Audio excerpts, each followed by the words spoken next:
how they get what and what they have to do to get what they want.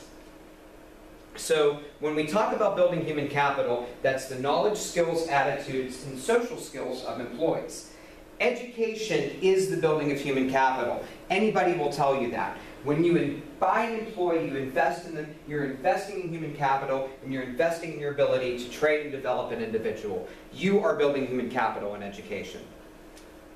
So human resources can be assets.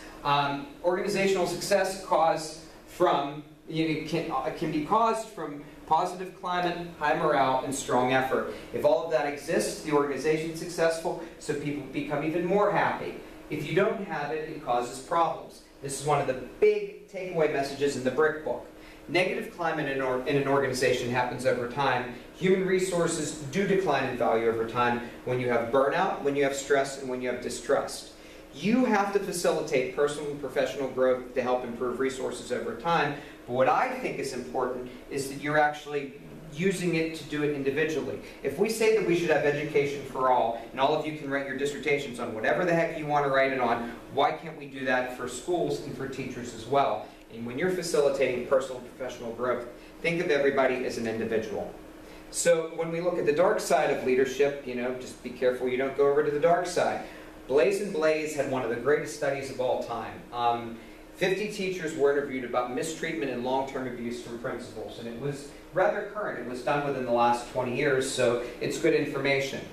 If you want examples from the study, it's in the textbook, page 168 and 169. If you're interested in trying to retain employees, and that's something you want to look at, this might be a good framework to use if you're looking at how you retain employees so that they feel treated properly by organizations. So, professional development is the most important resource in the organizational improvement of the school. As a principal, you have to have the strongest professional opportunity developments for teachers. You need to believe in them, you need to care about them, you need to stick to them, and you also have to hold them accountable for them as well. As a district leader, you have to also provide those opportunities for principals as well, which you know and I know is much easier said than done. So our textbook says that professional development is the most important thing that a leader can do with their subordinates. Teachers get professional development. When we do work on professional development, we don't do work as to whether or not it exists. We do work more so on the quality of it. And I would argue that depends on the organization, number one. The quality differs from the beginning of the year to the end of the year. Principals do not get quality professional development. As future superintendents, I want you to find ways to implement the elements of effective professional development programs for principals. What can they do? What does it look like?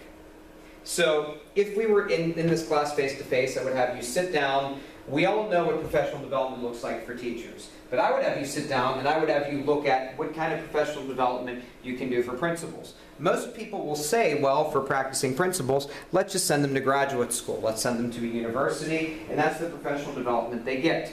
Try to think about how often they would meet as a group, when they would meet as a group, where they would meet as a group, and how often they would have to work independently. So what are the characteristics? Once again, this is something that's directly in the textbook, and you can look at it and visit it on your own. Obviously, participants plan them, they implement and they evaluate them, and that should happen from everybody. School-wide goals form the basis for improvement, but individual goals should be part of the school goals.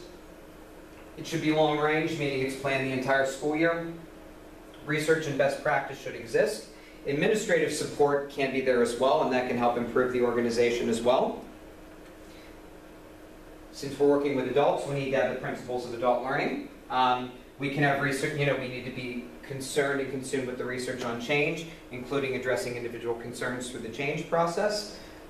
We have to follow up and support transfer of learning to the school or to the classroom. So whatever we do in that session has to go back and actually be used to benefit students.